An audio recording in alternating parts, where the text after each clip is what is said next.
So we'll be working on the first file in week 3 and 4 module, which is E0 to H1 loans. So it is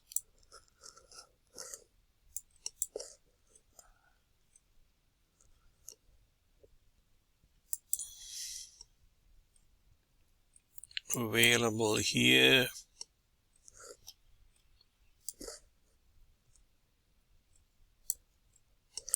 And so I've downloaded the file, and so this is the file that it looks. So what we are doing here, this is a loan data. So these are different loan numbers. This is the cost. There is a payment, down payment people have to give, normally 20% or more. So then the amount financed is this amount subtracted from this amount. There is a mortgage rate, and that mortgage rate is, so you have 12 payments per year, so the rate per period would be mortgage rate divided by the payments per year. The number of payment period would be 12 per year, so if it's 25, it will be 12 into 25. The percentage financed will be this amount financed divided by the house cost, and then if I have a 20-year mortgage, then payoff year would be, say, 2011, 20 would be 2031.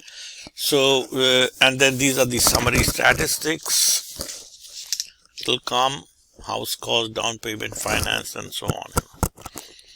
So we'll start with this cell, and it has a built-in function called today.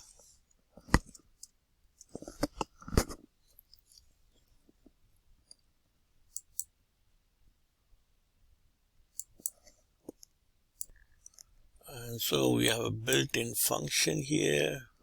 Let me save this. I'll read only and make this on version 1.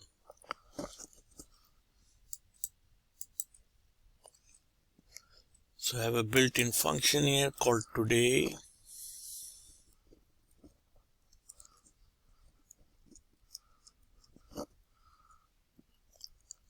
And then I'll start with this formula here, which is this minus this. So this will be equal to B8 minus C8. And so these are all relative addressing.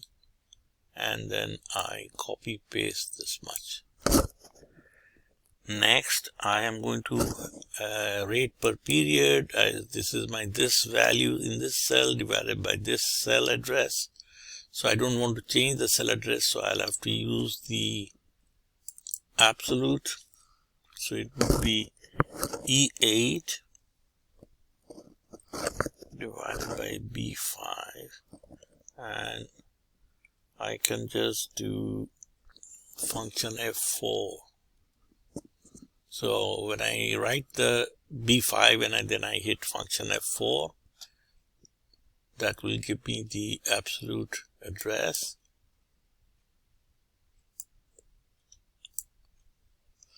Here I would be multiplying my number of years with this payment per year, and I'm going to be using cell address.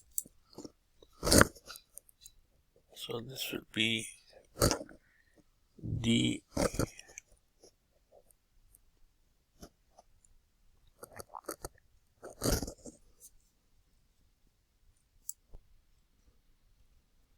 So my formula here is going to be equal to G8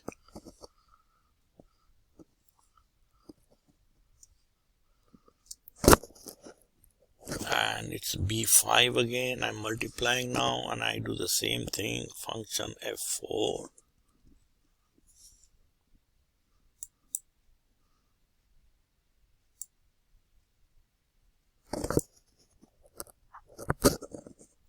Then percentage financed is the D8 divided by B8.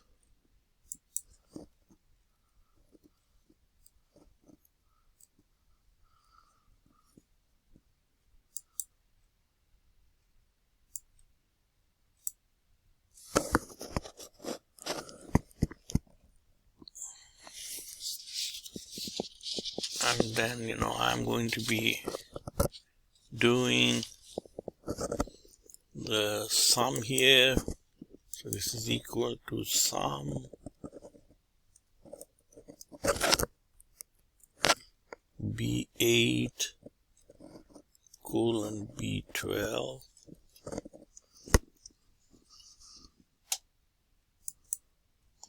and since they are put in the same order, I can just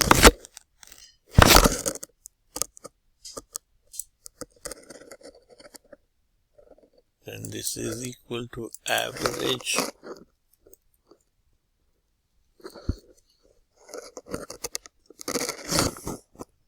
B8 to B12.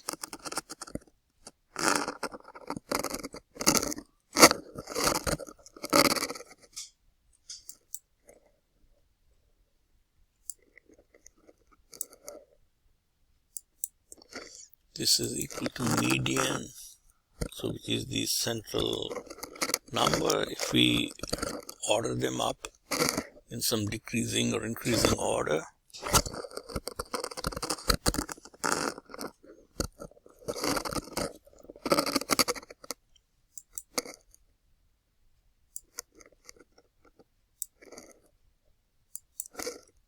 this is equal to min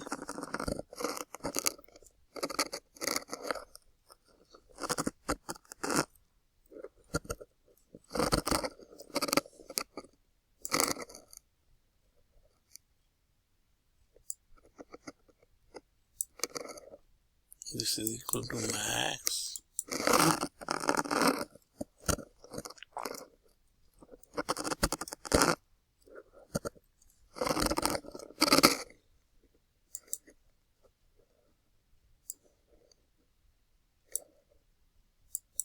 and this is uses the function called count, that is the number of rows where you have a value.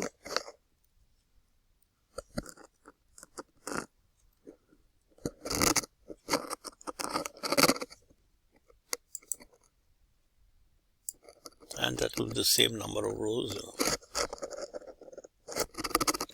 So we're going to use a date function, and date function, sometimes I have to have the data there as date, sometimes it's general, so it depends.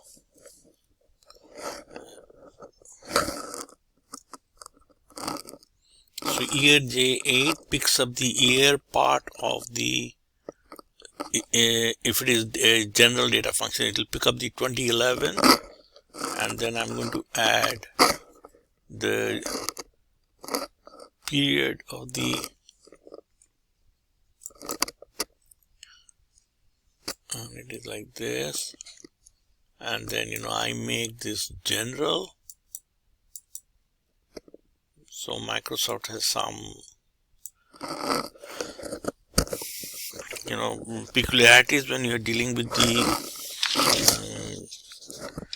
date function, and they have carried over right from last 25-30 years, so they can hardly afford to change it now.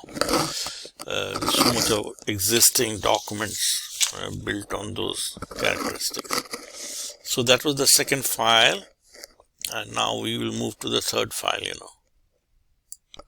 So we move into the next worksheet, which is the payment info, and we have used the payment info, the PMT function, so we'll be using the PMT function here. And so the idea is that using the PMT function, we calculate what the monthly payment is, and then there is a logic of an insurance which says that if you're less than 20%, or and here it is PMI rate, that you have to pay the extra. So if you're less than 20%, then you have to pay an extra insurance, because if you're paying less than 20%, that means you are a high risk person. So here it goes.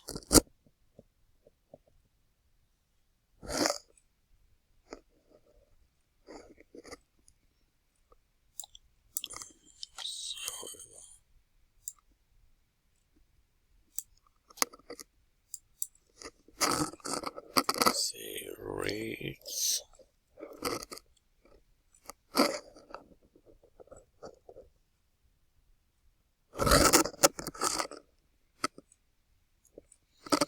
Then I go and check my formula, name manager,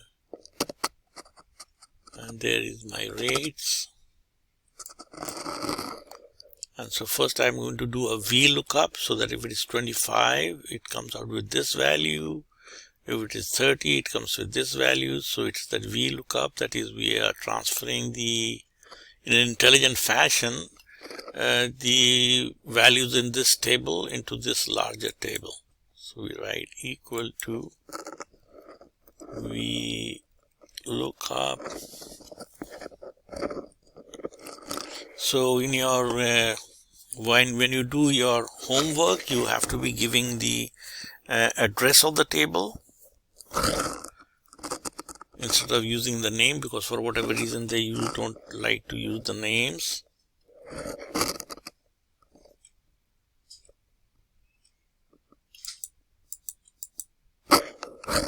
Then it is the second, and then it is exact match. So I could be writing 0 or false.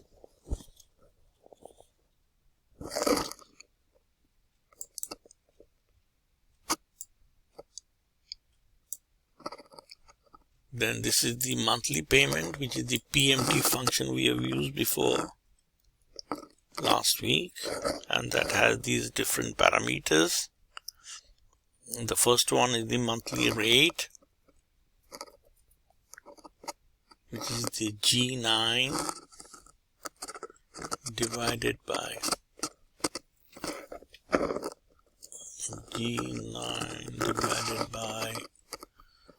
the monthly rate, which is whatever the value here, divided by 12.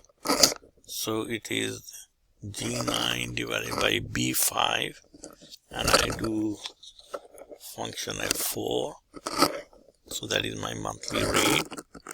Then it is the number of period, which is F9 multiplied by B5, and again to convert it into absolute.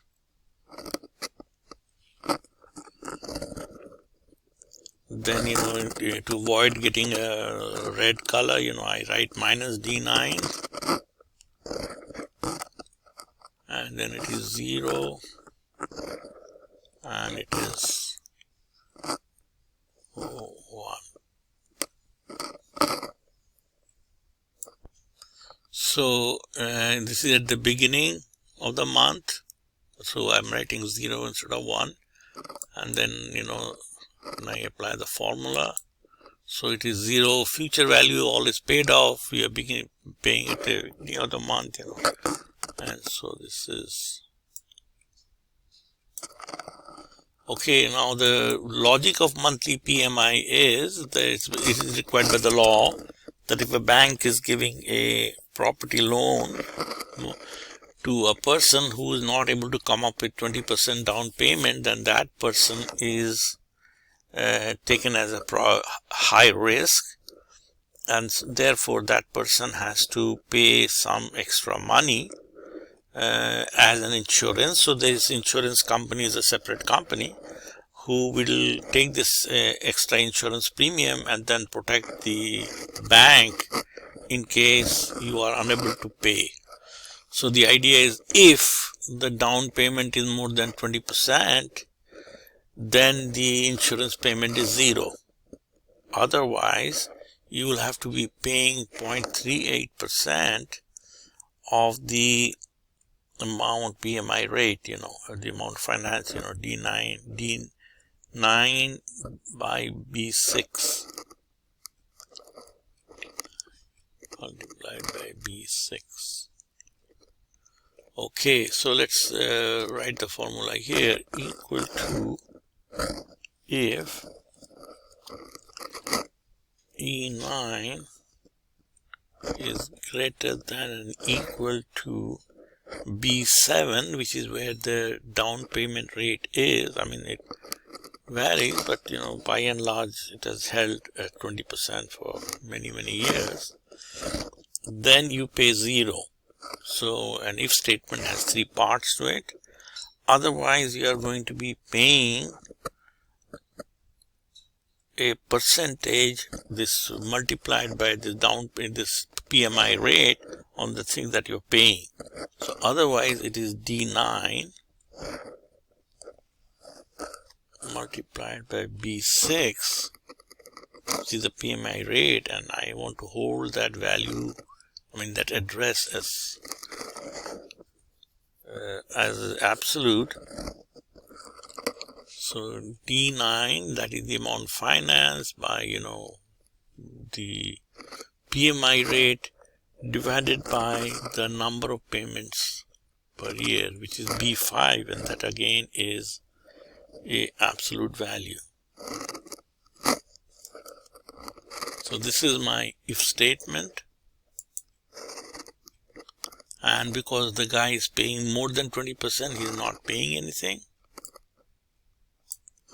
So only instance when he pays is when his payment is less than 20%. So this is the E02H1 file,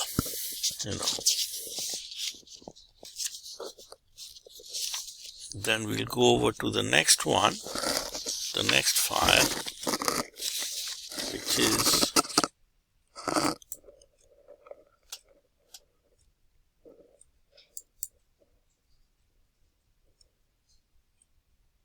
the gradebook file.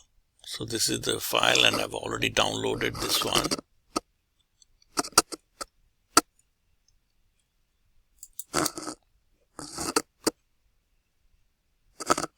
Okay, let me download this one.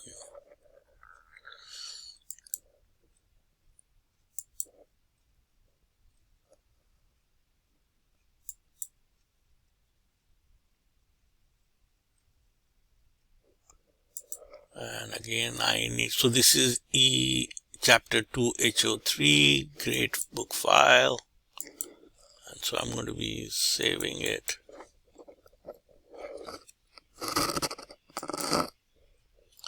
And so the idea of the logic here is something like this, that you get some, if your homework is okay or poor, you get some extra benefits. So if it's okay, you get some extra benefit. If it's poor, you don't get anything. And then there is a grade that is given something like a brand. You are 59.9, you are F, you are 60, you are D, you are 69.9, you are then D, you are 70.1, then you are C, and then 90 to infinity it is A. So that is the grading logic, same as before.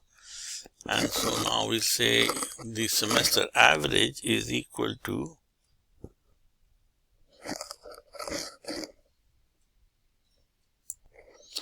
So the idea here is, do you have a test average? If it is poor, that is the final average. If it is okay, then you get this particular bonus point. So I have an if statement. I check. If this value is poor, then, it stays the same. If this value is not poor, so there are only two values. And if that is not the case, then you will get a bonus point here. So this is written as if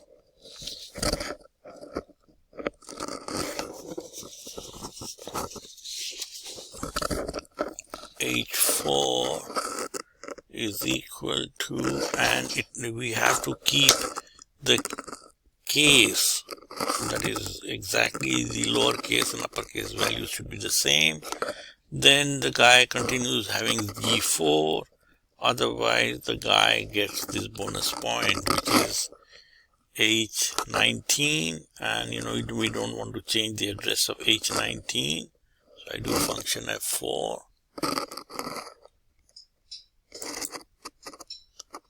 and this is my statement.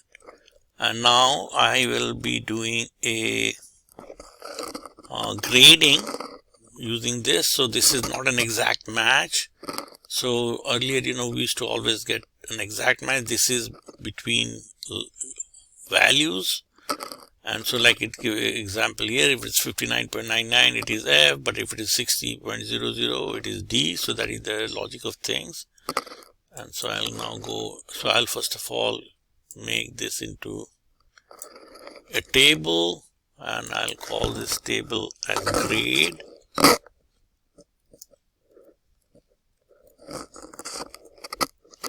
And I'll go back and check if I have the name in there.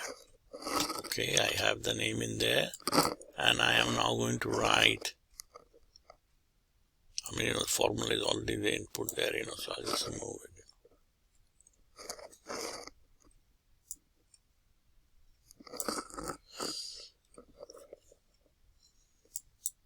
So I'll write equal to VLOOKUP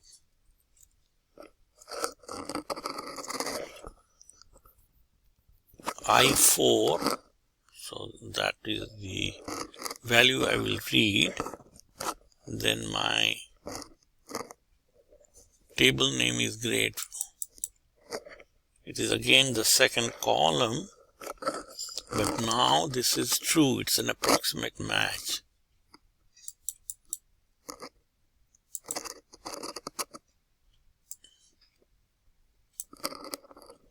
And that is the grade. So this is the two files that we have in chapter 2, and that completes the chapter 2.